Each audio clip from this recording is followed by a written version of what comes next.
Hello there, folks, and welcome to the Jefferson Educational Society's Global Summit 12 presentation of Russia, China, and what you need to know about America's greatest foreign policy challenges. I'm Ben Spigot, I'm the Vice President at the JES. In this program, which originally aired live on Monday, May 24th, 2021, I spoke with Washington Post prize-winning columnist and author of 11 novels, Mr. David Ignatius, about the impact of the Trump administration on U.S. foreign policy in the first 100 days of the Biden administration's foreign policy accomplishments and challenges. Before we get to the program, I'd like to thank all of our event sponsors: Erie Insurance, Erie News Now, the Erie County Gaming Revenue Authority, WQLN Public Media, and the American Tapestry Project, and our Global Summit event partner, the City Club of Cleveland. And I'd like to remind you that you can access additional programs to stream on demand at jeserie.org, where you'll also find a wide range of publications, from reports, essays, timely writings, and more. And be sure to like us on Facebook, follow us on Twitter and Instagram, and subscribe to our YouTube channel to stay up to date with all JES content. And now, here's Russia, China, and what you need to know about America's greatest foreign policy challenges. Hi, I'm Mark Dombrowski, and I manage government relations at Erie Insurance. I'd first like to thank Ph.D. and Ben and the Jefferson Educational Society for bringing this program to life, and offer my congratulations on Global Summit 12. Since the Global Summit began, the Jefferson has brought thought leadership to Erie in a way not seen before. At Erie Insurance, we have always been a learning organization going back to our roots. Our founder, H.O. Hurt, was quoted as saying, "There can be no substitute for thinking." We continue to enjoy the programming offered at the Jefferson, and it is my pleasure to introduce tonight's speaker, David Ignatius. Mr. Ignatius is a prize-winning columnist for the Washington Post, where he writes a twice-a-week foreign affairs column and has been covering the Middle East and the CIA for nearly 4 decades. He joined the Post in 1986 as editor of its Sunday Outlook section, before going on to become foreign editor and then assistant managing editor for business news. He began writing his column in 1998 and continued even during a 3-year stint as executive editor of the International Herald Tribune in Paris. Earlier in his career, Mr. Ignatius was a reporter for the Wall Street Journal, covering at various times the steel industry, the Department of State and Justice, the CIA, and the Senate, and the Middle East. He grew up in Washington, D.C., and studied political theory at Harvard College and economics at King's College in Cambridge, England. He lives in Washington with his wife and has 3 daughters. Please join me in welcoming Mr. Ignatius to the Jefferson. Mr. Ignatius, welcome back to the JES's Global Summit stage. It's great to be with you. I want to thank Mark for the introduction and thank you, Ben and Furky. It's great to be back, at least via Zoom, with my friends in Erie. Before I talk about foreign policy, I just want to say a word about why Western Pennsylvania, Erie, the Pittsburgh area are really special to me. I got my start as a journalist in Pittsburgh, covering the steelworkers union. I had gone to Harvard College, then I got a fellowship to study in England. If there was a less likely person to cover the biggest industrial union in the country than me, I'd like to know who it was. But the Wall Street Journal offered me that job in 1976.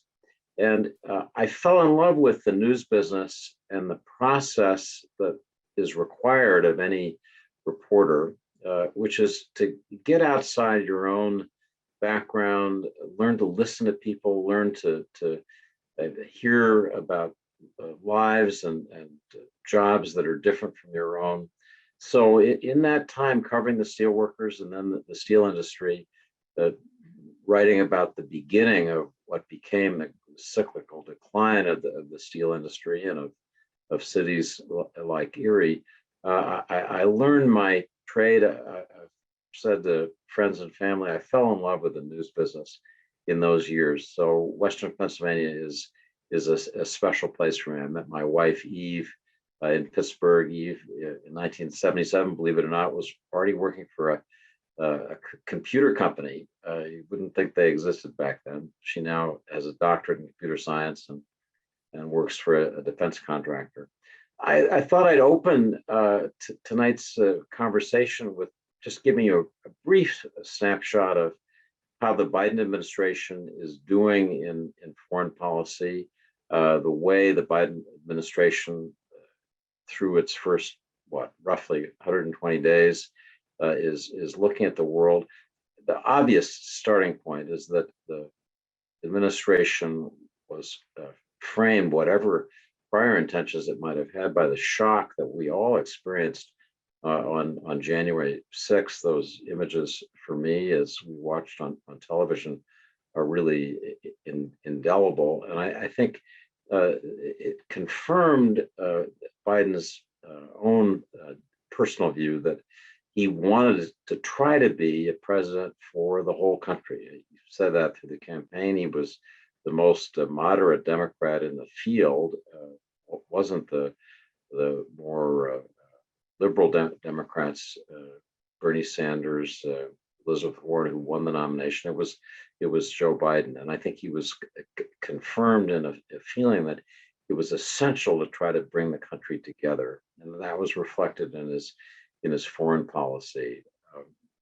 From the beginning, Biden said that his foreign policy really was about strengthening the country, that there was no enemy, no adversary that endangered the United States more than our own internal problems. And he was going to try to fix those, starting with the pandemic, starting with the economic shutdown that the country experienced, and that foreign policy would flow from that.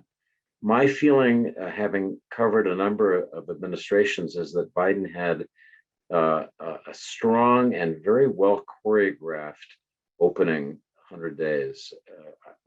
White Houses often have a kind of shakedown period where you can just see the joints squeaking and personalities clashing and finding their way. That didn't happen with this group. It was a very tight process. Every day they seemed to have a theme that they wanted to stress. I don't think that was an accident.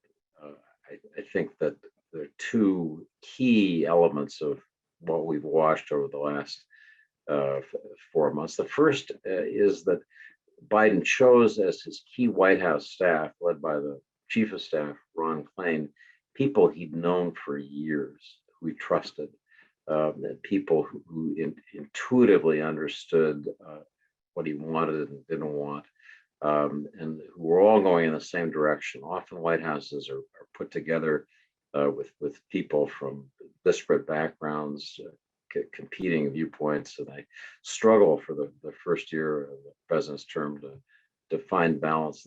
That didn't happen here. Second thing is that Biden put together what I like to call a comfort level cabinet. They were all people who he was personally friendly with.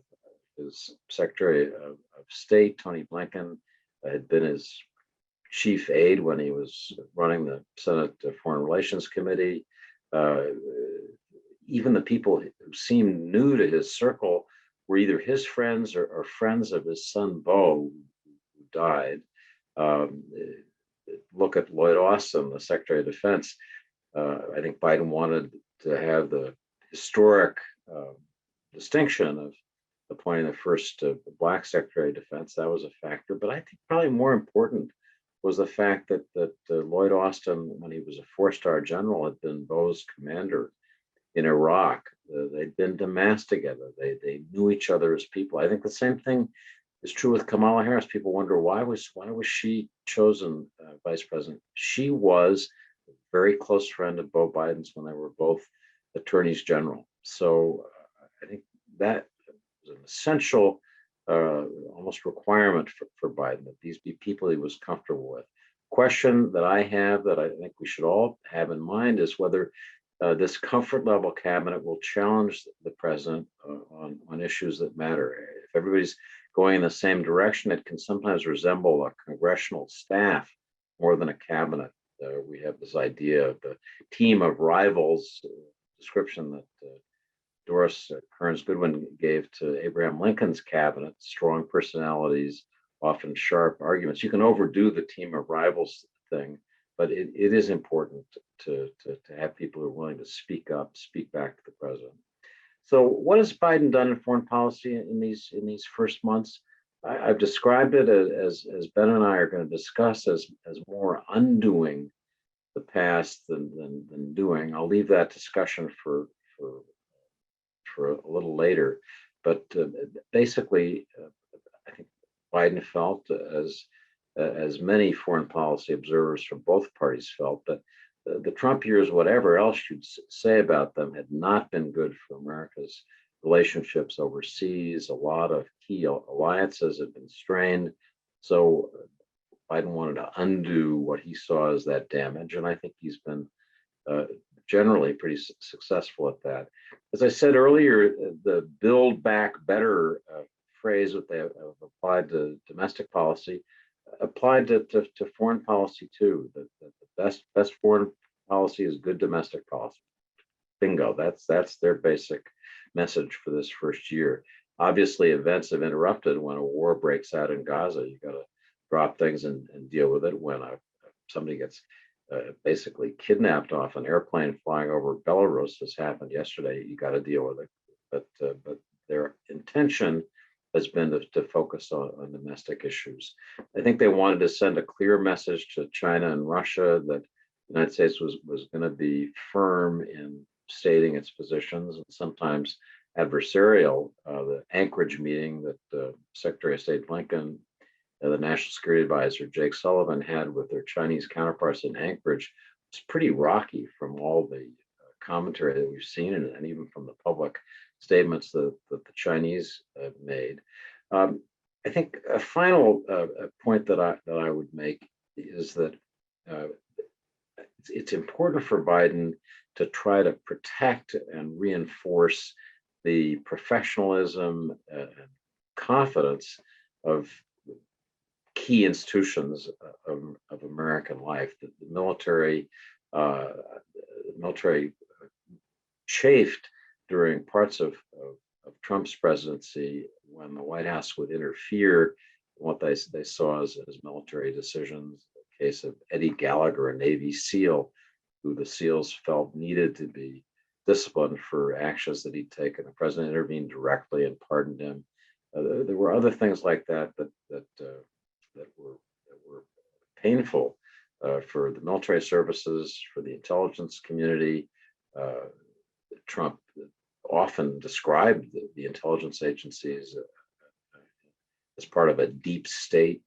If you were a CIA officer, FBI agent, that hurt. And so I think it's been important for Biden to try to appoint people who will protect that professionalism. He's got strong partners in the chairman of the Joint Chiefs of Staff, General Mark Milley, and in the leadership of the intelligence agencies. So I'll come back to the theme that I stressed at the outset before turning this over to a conversation with Ben. There is a concern, I think, that we all share, but that I hear from every White House and cabinet official I talk to, that America is really straining domestically.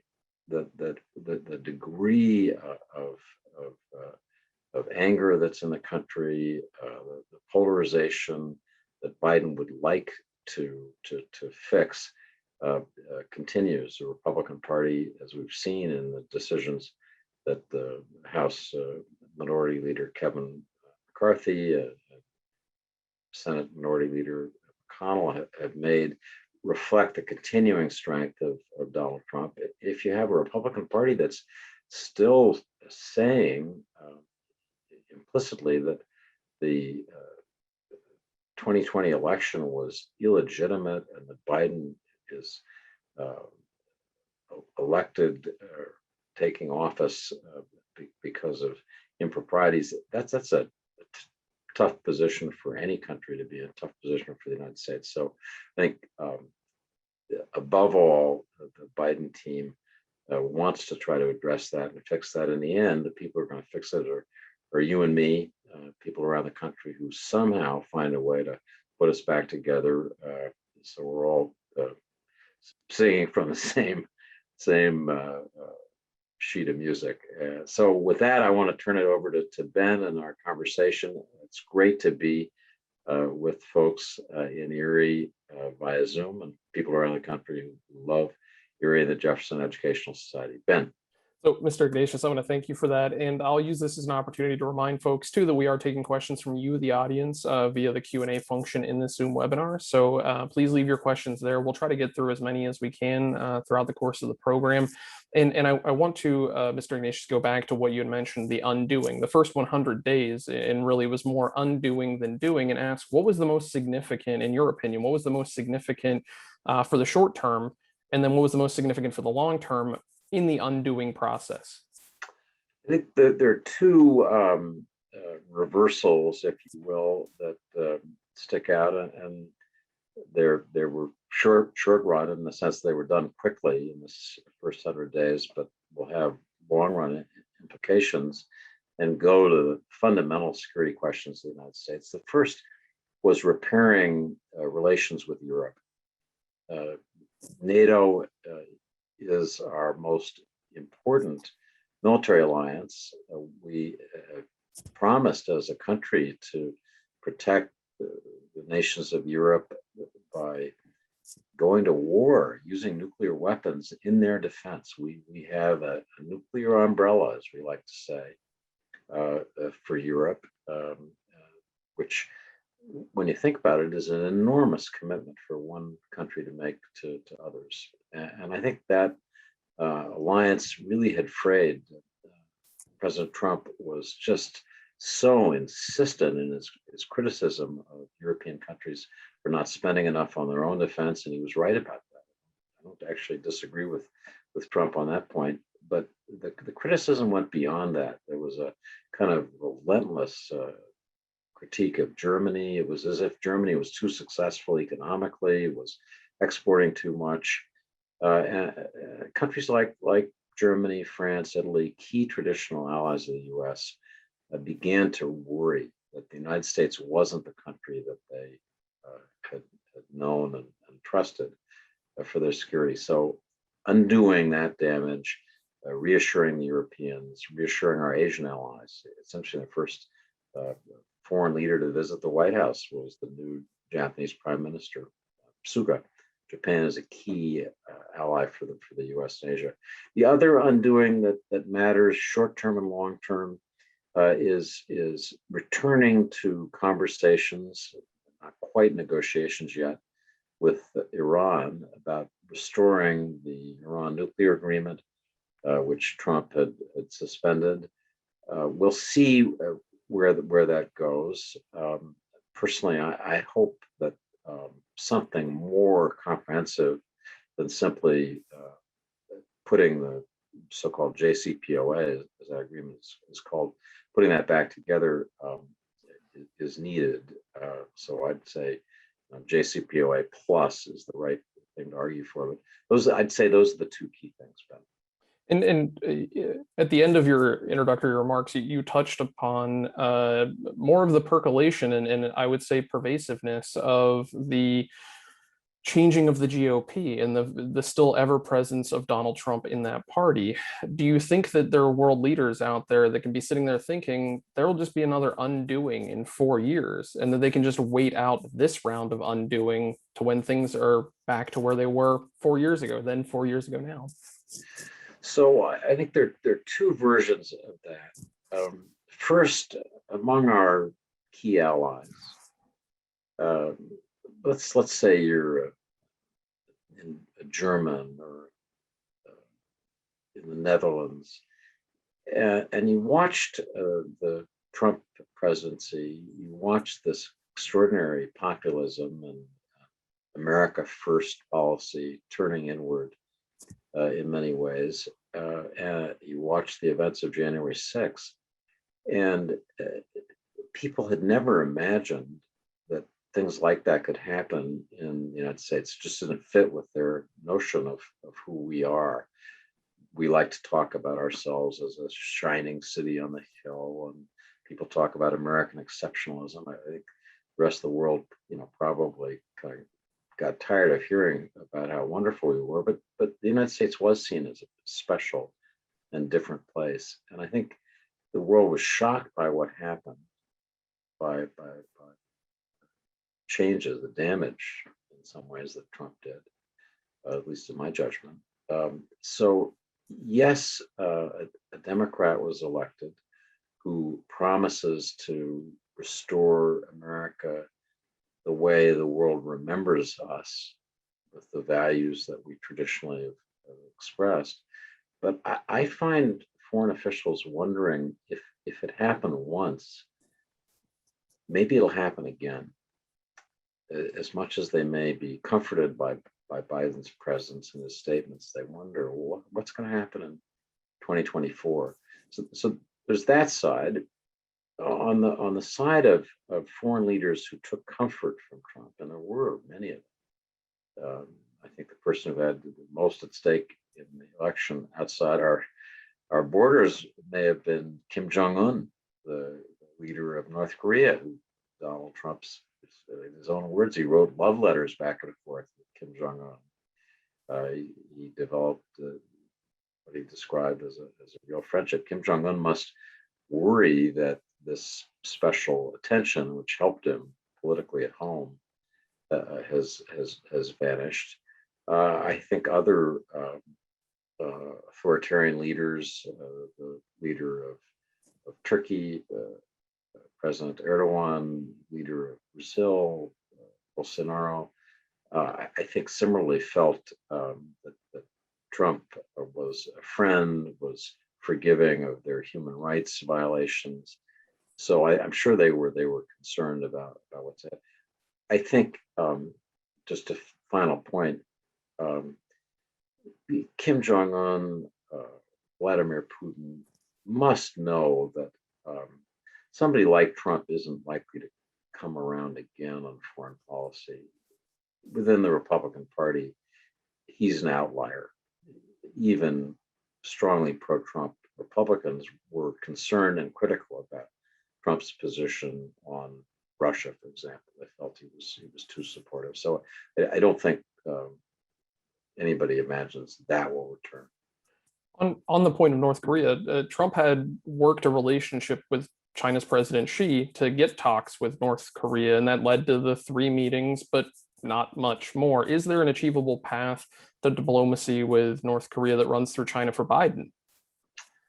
So until the U.S.-China relationship is more stabilized, the idea that we would work with them, through them, on the North Korea problem isn't going to happen. I mean, it's interesting. Trump felt from the beginning of his presidency that, as President Obama had advised him, the most important, most dangerous issue he faced was North Korea. And so from the very beginning, Trump reached out to China, invited Xi Jinping to Mar-a-Lago for a very intimate personal meeting because he wanted Xi's help in dealing with North Korea, and he got it. That's one reason that the UN sanctions that then led to possibility of talks happened. I credit Trump for that process. I think he was smart to get Chinese support. I thought from the beginning, even though it didn't work out, that the idea of opening North Korea was correct. So this administration, I think, first has recognized that what Trump tried to do, to sweet talk the North Koreans out of their nuclear program, didn't work. And so I think they've decided the beginning of wisdom is to understand any quick fix to this problem, quick denuclearization of the Korean Peninsula isn't going to happen. And so they're working more slowly. They've tried to reassure President Moon Jae-in, who was just in Washington at the White House, that they're going to take it slowly, that they want to talk to North Korea. They're not planning any sudden spasm of policy. So I think this is one it is going to take a while to work with. I wouldn't be surprised if there was a summit with Kim Jong-un, but I think that would wait for probably the second year of Biden's presidency. You called April 14th's annual threat assessment of the U.S. intelligence community released by the Office of the Director of National Intelligence Community 27 pages of bad news. That was your quote. China, Russia, Iran, and North Korea have, quote, demonstrated the capability and intent to advance their interests at the expense of the United States and its allies. The report indicates. What was the worst of the worst in the news, and what was the best of the worst of the news if all 27 pages were bad? Well, remember, Ben, it's a threat assessment. It's not, they could have another document that is a kind of good news summary, but this is a threat assessment, and they're pretty frank about the threats ahead.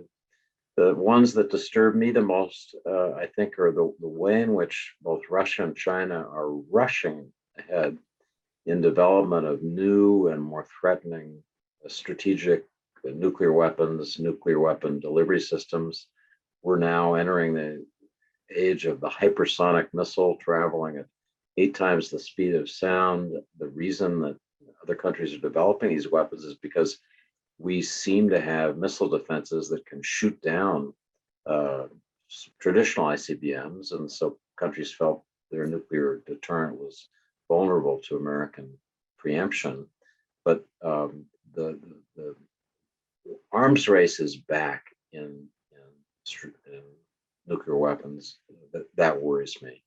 I am concerned by what's ahead in Afghanistan. I understand President Biden's decision to pull American troops out of Afghanistan, America's longest war. Everybody's sick of it, but I think the clear assessment of the intelligence agencies is that after we pull out, the Taliban is going to push for power, and that it's very likely that they will take a series of provincial capitals, and that the government in Afghanistan will retreat towards Kabul, the capital, and that we could have a collapse of the government in Afghanistan.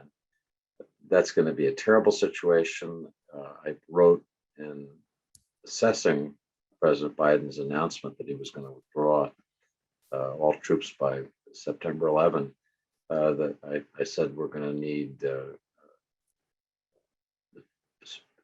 strong stomachs and cold hearts, because we're going to watch a lot of suffering.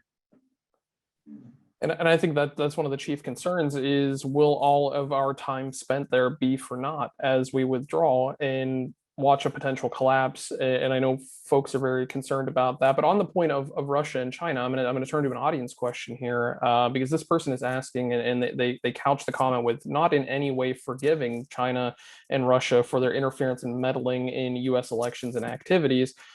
Don't we do the same thing to them and historically in other countries? And if yes, how do we balance the situation? And I think that at the heart of that question is, what about US meddling in foreign affairs? And how can we either balance or say, this isn't do what I say and not what I do when it comes to the US preaching? So thoughts on that? So that certainly is what President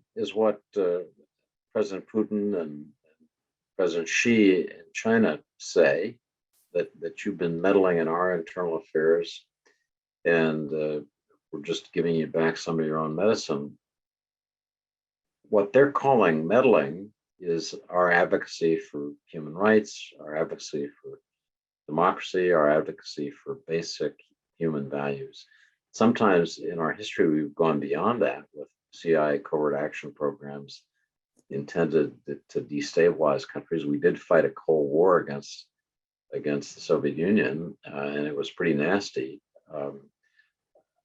I do think that the Russian behavior, the intelligence tactics that they're using now under President Putin, go well beyond even what we saw during the Cold War, assassination of intelligence defectors, as has been the case in several instances.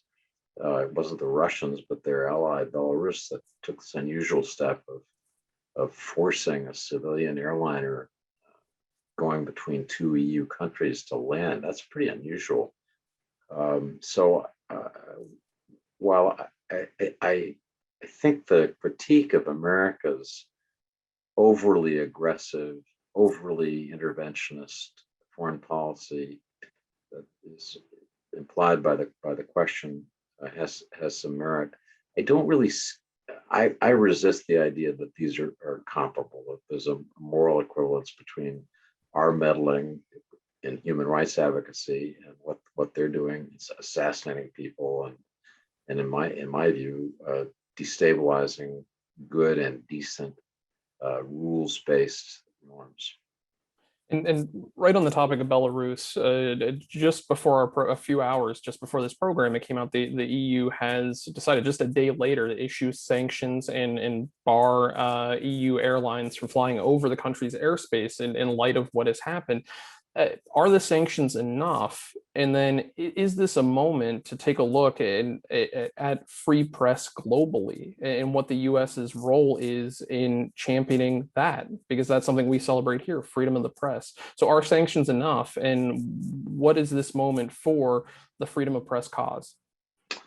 So I'm pleased to see the Europeans respond vigorously, emphatically to the forcing down of this airliner and the seizure of the journalist who was aboard.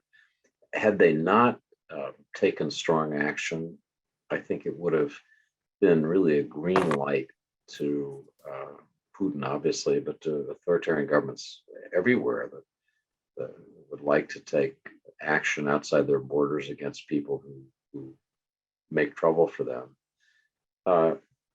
On the question of freedom of the press, obviously it's precious to me. I'm a journalist. Simply to have a president who does not speak of the press as Trump did, as an enemy of the people, I'm still shocked by that, to be honest. But instead to see the press and open exchange of information, freedom of people to read and think what they want, freedom of journalists to report. So that's a wonderful change, and it's one obviously that benefits journalists. But the fundamental premise of my life, my work as a journalist, is the idea that people do better when there's an open exchange of information. That's how our global economy flows and is productive. That a flow of true information allows us to trade stocks with some confidence that we're not being lied to. I think we really, as consumers of information, all have an interest in good journalism and a free press. And I have to be honest, finally, Ben, and say journalists don't always live up to that. That sometimes people are right to think we're spinning the news, we're hyping stuff, we overdo stuff. So it's on us to fix that. But I'm glad we have a president who's standing up for journalists from Belarus, journalists in Saudi Arabia, journalists everywhere where they're under attack. And I know we're here to talk about foreign policy challenges to the United States, but while we're on the topic of journalism, I'm going to take an opportunity to go to another audience question from Washington, D.C., saying you've been at the Washington Post through a series of editors. Marty Baron, who has recently stepped down, was celebrated for his leadership of the Post during the Trump era. Now his successor has been named, Sally Busby of the Associated Press. What do you think will be different for the Post? Well, I think, and I hope and believe that Sally Busby, our new executive editor, will try to maintain and, where possible, strengthen the good journalism that the Post has been doing. This has been a wonderful period for the Post. We were really struggling, as newspapers are around the country, because of declining readership, advertising revenues in the now 35 years almost that I've worked at the Post. I've seen the papers go through terrible contraction. The paper shrank, the staff shrank, the quality of what we did declined, sadly, and we needed money. And our new owner, Jeff Bezos, wealthiest man in the world, did two things right. He invested in our business. He said when he first showed up at the Post, I don't know what's going to work, but I want to lengthen the runway. Meaning I want to give you more time to get this plane in the air. And that's the first thing. We needed that investment. And the second thing is that he didn't really get all that involved in the operations of the paper, its editorial policy. He left that amazingly pretty much to the staff. You'd think, why would anybody buy a newspaper if they didn't want to, push their pet causes? And Bezos hasn't really done that. I think Sally Busby is the first major appointment that's been made, that Jeff, who's the decider, has made. And so I would look at her credentials. She's been running the Associated Press. We're in a period where people worry that newspapers, the kind of mainstream newspapers, are losing their anchor, that people are crusading so much in print for things they believe in that the traditional standards of newspapers are under threat. And I can't think of anybody better to protect those journalistic traditions that I believe in. I'm of the generation that was, brought up the old-fashioned way in terms of how you report. I can't think of anybody better to protect those values than somebody from the Associated Press. Our wire service reporters are there to get it right, get it quickly, make it available to everybody, in clear, direct prose. So, I'm really pleased. Sally Busby spoke to all the members of the staff, and I thought she did a really good job in saying, first, I get, this is the Washington Post, and my first job is to listen and understand this place and its traditions and news values, listen to the staff. But I think the fact that she's been running the Associated Press really well is a terrific qualification. So I thank you for that, and I want to steer you back to foreign policy and acknowledge that President Biden was the first sitting U.S. president to recognize the Armenian genocide. Why did it take until 2021 and until Joe Biden was president for a sitting president to publicly recognize this? Well, it's a good question. Ronald Reagan mentioned it in a speech while he was president, but it was in passing.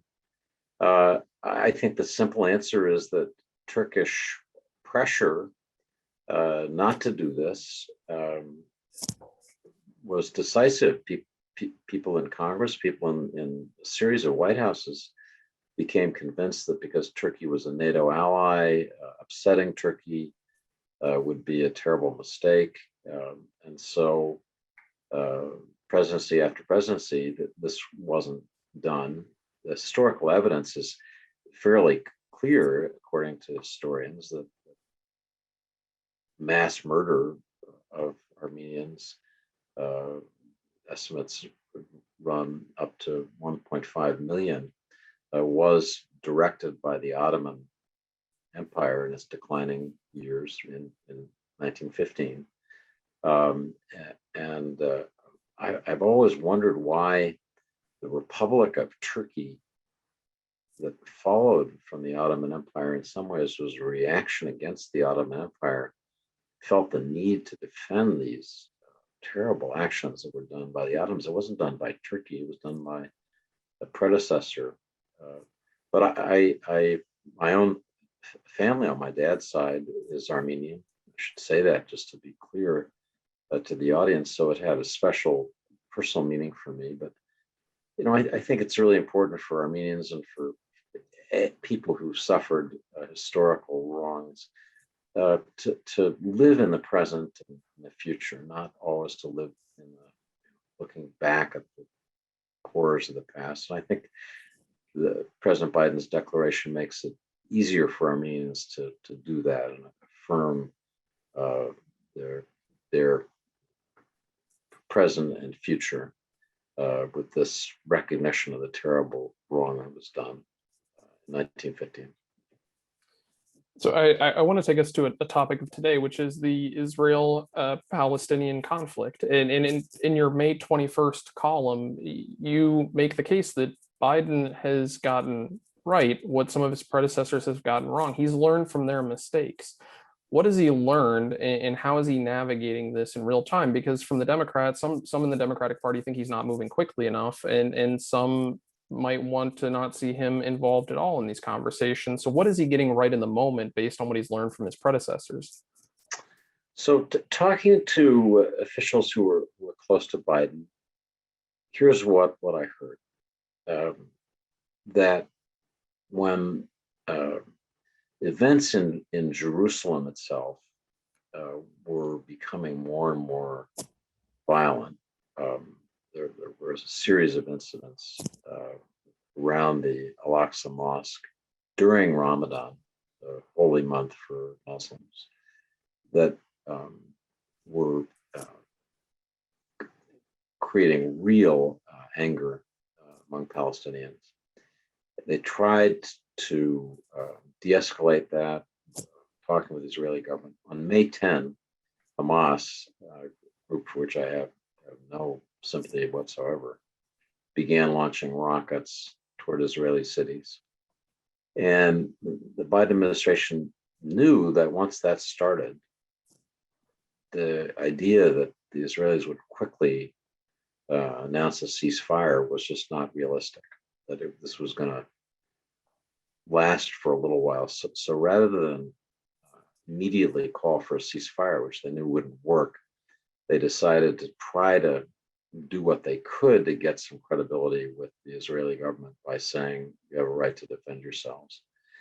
But the idea was to prevent an Israeli invasion of Gaza and to keep the war as short as possible, as few days as possible.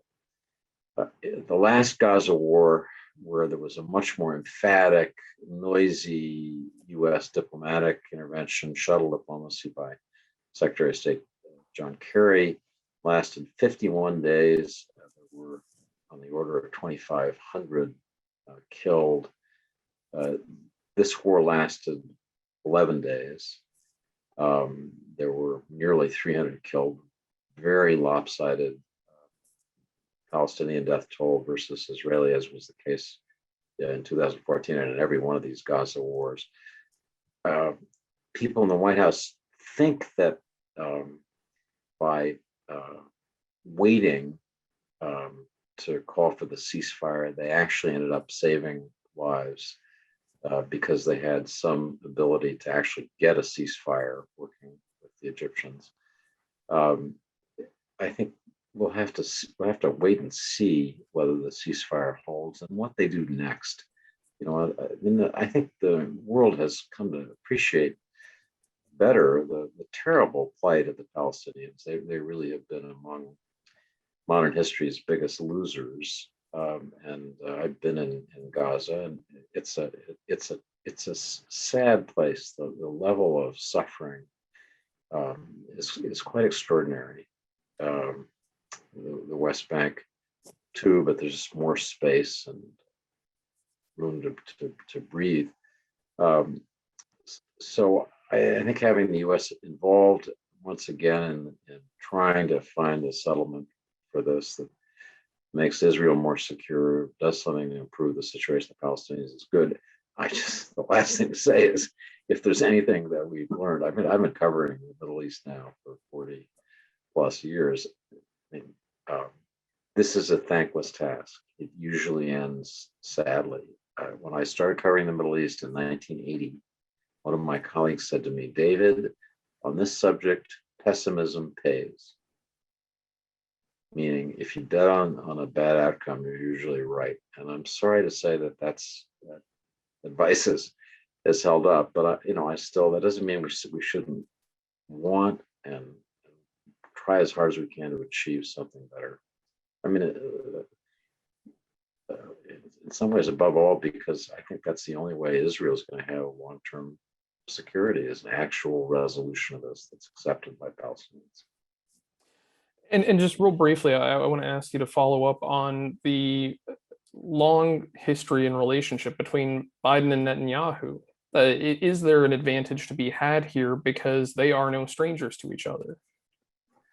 They sure aren't. I mean, they're two old pals, and they've been around a long time. I quoted in that column something that Biden says he wrote on a photograph that he gave to Prime Minister Netanyahu. I haven't seen the photograph, so I don't know if it's true, but he says he wrote, to Bibi, I don't agree with you about a damn thing, but I love you.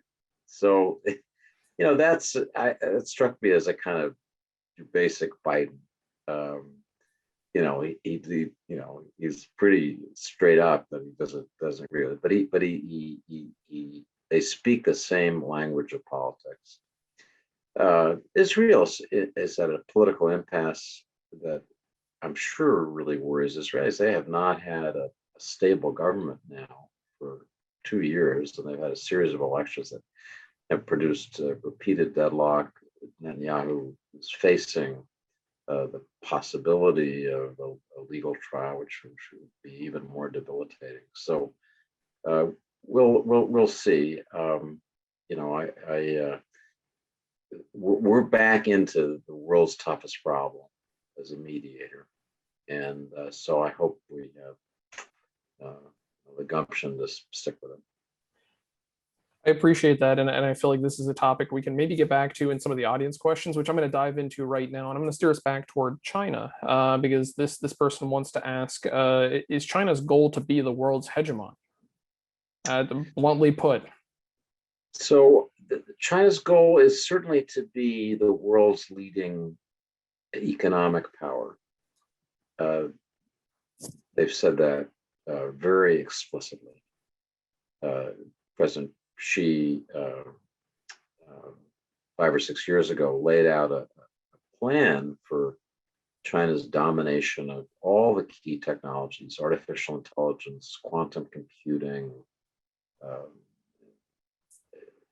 biotechnology by 2030, and then full global economic leadership, won't say dominance, by 2050. And the Chinese are well on the way to doing that.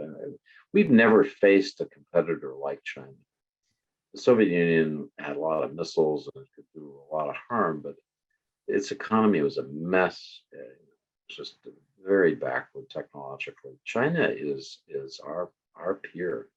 In some areas, they're ahead. Take quantum computing, the subject of my previous novel to the most recent. In 2018, the Chinese filed 5 times as many patents for quantum computing technology than the United States did.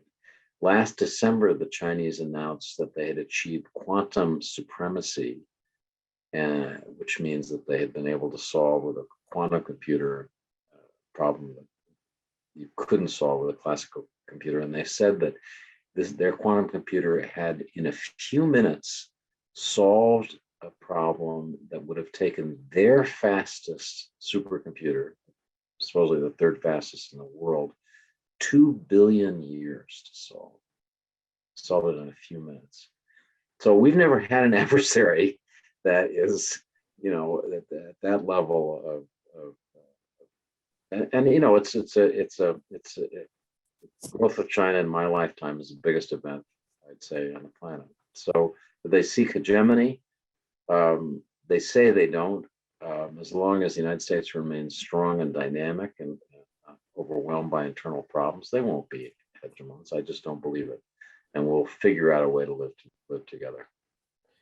I'm going to stick with the audience questions, and I'm going to hop us around the globe, and I'm going to try to do so as quickly as we can because I'm being mindful of the clock, because I know that we need to get you off to an interview actually about the evolving Belarus topic. And so now I want to take us to Saudi Arabia with an audience question. And this person, I think, is picking up where we were talking about the freedom of the press, asking, do you think that the President Biden and his administration will have more to say with Saudi Arabia about the tragic killing of your Washington Post colleague, Jamal Khashoggi? Repercussions there. So the Biden administration has been obviously tougher than Trump had been, as Trump said of the leader of Saudi Arabia, Crown Prince Mohammed bin Salman. I saved his bleep um, when he was being accused of having organized the murder of my colleague and friend, Jamal Khashoggi. The Biden administration, coming into office, declassified the intelligence reporting. The Director of National Intelligence issued a statement saying, we assess that Mohammed bin Salman approved an operation to capture or kill Jamal Khashoggi. So that was obviously something that we at the Post welcomed. At the same time, the administration has resisted calls to cut off arms sales and military relationship with Saudi Arabia. And again, I think that's probably was. I think the United States has an interest in Saudi Arabia resisting Iran, and I think just kind of cutting the cord, saying sayonara would be a mistake. So, I think there's more. In fact, I know there's more to come in this area. It's one that I follow very carefully because of just the fact that this was my friend. When he was killed, I said to myself, okay, this is when you're not going to let go. And so several other questions following up there. And so certainly something our audience will continue to watch and continue to talk about. This one brings us right back home to Washington, D.C. And the person begins saying, David Ignatius is remarkable for having combined works in so many realms: normal reporting, and that's in quotes, analytical column writing, a long skin of very successful spy-themed novels, and involvement in commercial movies. How has his work in each of these fields informed the others? How is he different as a newspaper columnist given his side job as a mystery novel writer? Well, I hope there's no difference. The different parts of my career, happily for me, have ended up reinforcing each other rather than conflicting. I do a lot of reporting. I'm not I'm miscast as an opinion columnist because I don't have strong, immediate opinion reactions to things. My typical response is I want to do more reporting. I want to find out the details. I want to tell you something that you didn't know. I often run across things that I just want to unpack more carefully. Certainly, that's been true in technology. I got fascinated by hacking before Edward Snowden's revelations. I was working on a novel. Pow! Here comes Snowden. I had to rewrite it in a hurry to make it as interesting as real life, I hope. Next novel after that was about quantum computing, which sounds like ridiculously complicated, but it's about the race between the US and China to build these computers. My most recent novel has a lot of scenes set in Erie, Pennsylvania. I just want to tell people it's called The Paladin, and it's a bunch of scenes take place along the shores of Lake Erie. Its hero is a guy from the Rust Belt who just feels like his world has been blown out. That his hometown, McKeesport, Pennsylvania, on the Monongahela River, looks like a country that was defeated in a war.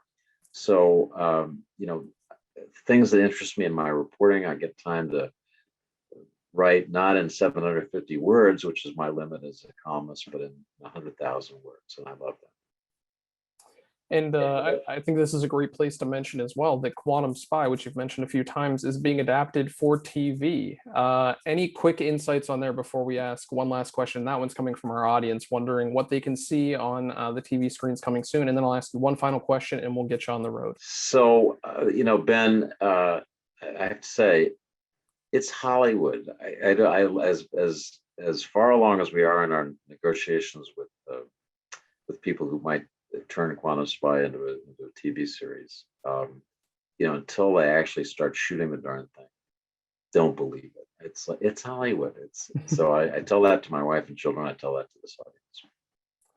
So I think we have you for about 15 more seconds. So I'll ask you the final question. If you had 15 seconds in an elevator with President Biden and he asked for your input on anything that you'd like to share with him, What do you tell them in 15 seconds? Help put the country back together. Don't listen to the counsel of partisanship in your own party. Be the person you said you were going to be, the president for all the people, ones who didn't vote for you as well as the ones who did. Our country is in real trouble, and he needs to make that job one. Mr. David Ignatius, thank you for spending time with us tonight, covering so many topics in this great amount of time. We appreciate it. We know you have to go, but sir, thank you so much for taking the time to join us for the Jefferson Educational Society's Digital Global Summit 12. Thanks, Ben. It's great to be with you and Furky. I love what you do. Your society and Erie are a model for the country for the things I just talked about, putting things back together. So it's wonderful to be part of it. And that wouldn't happen without the help from guests like you. So to our guest tonight, Mr. David Ignatius, the prize-winning columnist at the Washington Post and best-selling novelist and author of the acclaimed The Paladin, which is available for purchase with a link available on our website, jeserie.org. Thank you for sharing those insights, knowledge with us on plenty of places throughout the world. We look forward to continuing to read those columns in the Washington Post and your novels as they hit shelves around the world. And of course, the thanks goes out to our entire JES team under the leadership of our president, Dr. Furky Farhadi, and to the JES Board of Trustees under the leadership of our chairwoman, Joyce Savacchio, to the JES's Global Summit chairman, Mr. Steve Scully, and to all of our event sponsors, Erie Insurance, Erie News Now, WQLN Public Media, and the American Tapestry Project, and to our Global Summit event partner, the City Club of Cleveland. And of course, to all of you watching along at home, thank you for tuning in. These programs and discussions and the exchange of information and ideas would not be possible without you. Folks, for more information about the JES, including how to register for additional Global Summit events, please visit jeserie.org. There you'll also find videos of past presentations available to stream on demand and publications, including reports, essays, and timely writings, as well as information about other JES initiatives, such as our Civic Leadership Academy and Ramey Fellows Program. And be sure to like us on Facebook, follow us on Twitter and Instagram, and subscribe to our YouTube channel. For the Jefferson Educational Society, I'm Ben Spagan. Be safe, be sound, and thanks for listening and learning with us.